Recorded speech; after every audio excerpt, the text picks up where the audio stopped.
So if it isn't already clear, today we're going to talk about backpacking sleeping pads. We're going to first look at this pad, which is the Exped Synmat UL. This is a 20-inch wide pad by 72 inches long. So pads are going to come in different lengths and widths. Knowing what size pad to get is going to be critical in how big you are, how small you are, what type of sleep system you're going to be using. Are you sleeping in a tent or are you sleeping in a hammock? For example, the big Agnes Air, this is a 72-inch long by 25-inch wide. And then my most recent purchase, the Nemo Tensor Alpine, 25 inches wide by 76 inches long. So I added some length to the pad there.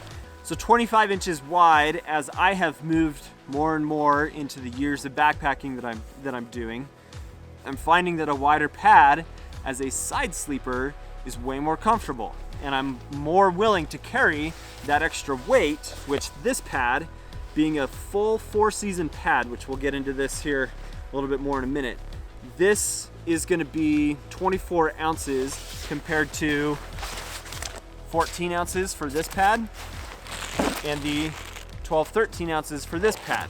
But there are significant differences between this pad here, this one, and even this one back here. So let's talk about that. Insulation and RValue and temperature ratings. If you're new to backpacking, all of the temp rating and RValue stuff can be pretty confusing. Basically, what is being described through an RValue and a temperature rating is what is the lowest temperature that this pad can go down to and still keep you warm. So, for example, this Nemo Tensor is going to be, of these 6 pads that I have here, the warmest pad that you can purchase of these 6. There are obviously other options out there, but what they're using in here as an insulation material is a metallized film. It doesn't have any kind of like synthetic insulation like you would have in your jacket or your sleeping bag. They're using 3 layers of suspended metallized film in this, so that's going to reflect body heat. What you've got inside of this pad, this is the Synmat UL Winter from Exped. This uses a synthetic fiber fill in it, and this has an RValue of 5. The differences between RValue and temperature ratings, we're not going to get into that today because that's another video that's coming out. But basically, you've got companies that are determining what this pad is rated to, and they're doing different types of testing and such on the pads to give you that idea of how warm is this pad gonna keep me. So negative 20 degrees at the low end, negative 20, so 4-season pad. This has an RValue of 5, and this is gonna bring you down about that 0 degree range. So this is a great pad. And if we look at, where is it? There's so many pads here, I don't even know what to do. So these 2 Exped pads, very similar. The difference being this is 2 centimeters thicker on the Winter HL, and the Synmat UL has an RValue of 3. So this is going to get you down to about that 20, maybe 15 degree range. So this has a little bit less insulation in it, but it also has that synthetic fiber type of insulation. Now looking at this big Agnes Air Insulated, yes, it does say it's an insulated pad. However, they're not all the same. They're not created equal. This pad is really thick, but it's got one single layer of that metallized film inside of it, and that's going to reflect a certain amount of body heat back to the user, but not in the same way that this does. So even looking at the Neo Air X Lite, this has a little bit of a film in it as well, one layer. And so this is going to be, I think it's a RValue of 3.2. So it's going to be in that same range as this one down here. Now let's talk about cheap sleeping pads versus expensive sleeping pads. This black one here on the top, this is an Amazon classic, just it is what it is. It's about $30, and this is gonna have an R value of about 1. So the added thickness is a bonus, and sleeping pads, as far as inflatable pads, are starting to get thicker and thicker and have more features to them.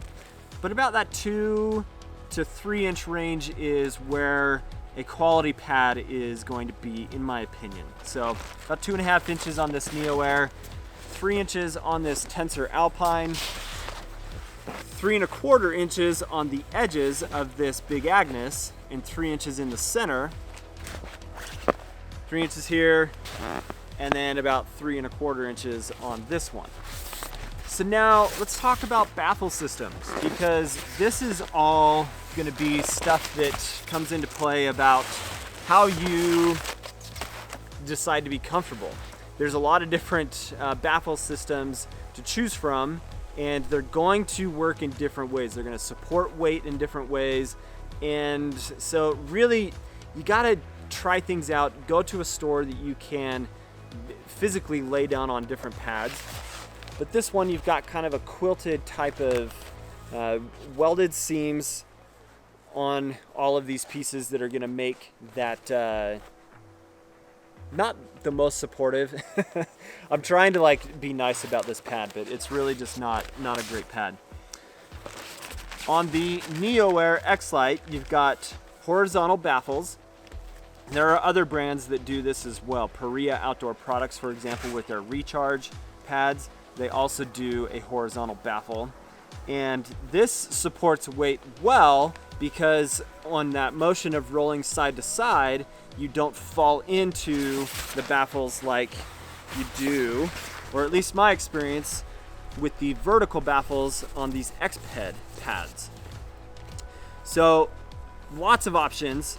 Vertical baffles, the benefit of this is it does cradle your body, but I have found that they're not as enjoyable for side sleeping. So again, go find a store that you can lay down on these pads and try them out. And then the next, just too many pads all over the place.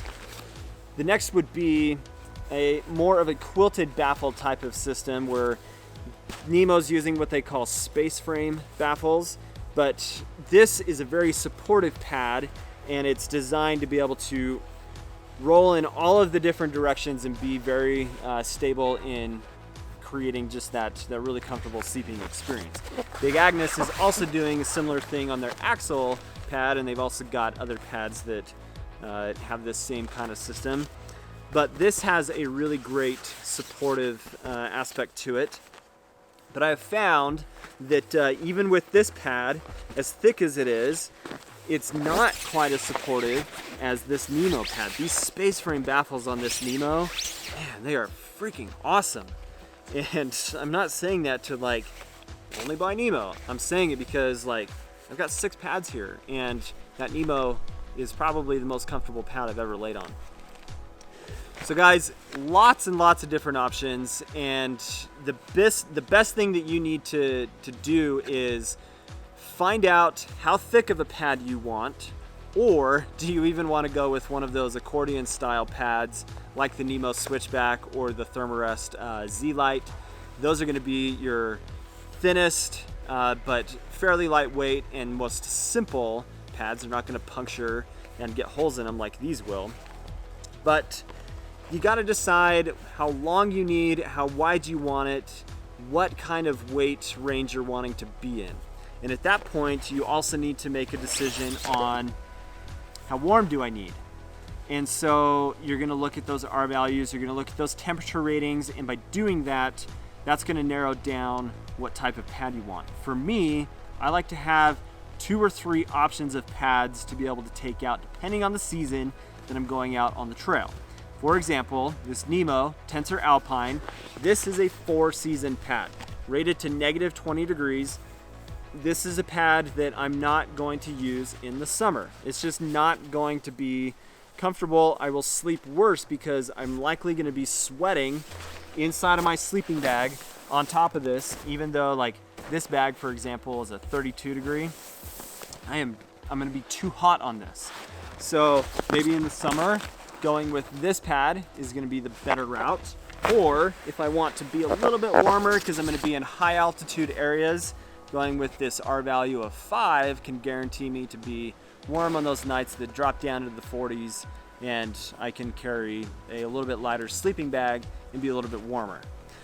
One other thing to talk about that's really important in this discussion is what type of sleeping bag or quilt are you going to be using. That will also determine what type of RValue or temperature rating you should get. If you are using a quilt and you are a ground sleeper, you really need to be in that RValue of 3, temperature range of 20 degrees, because you don't have anything underneath you. And yes, I understand that when I lay down on my sleeping bag and all of this insulation here on my back gets compressed, that is not providing the insulation that down is designed to do, or synthetic fabrics. However, it is an additional layer as opposed to having your body straight up against the back of the sleeping pad. So some things to keep in mind and to consider in this whole process. But guys, that is basically the rundown of the idea of different sleeping pads, what you should consider, and the various differences between brands, companies, what they're doing. So you can spend a lot of money on a sleeping pad like this big Agnes. It's like 250 bucks, or you can go 30 bucks and go with something like this, but I guarantee you, you're not going to be as comfortable. So anyway, guys, thank you so much for watching. Again, if you're not subscribed to the channel, please do subscribe. Leave your comments down below. As always, have an awesome day. Catch you on the next video. See you later.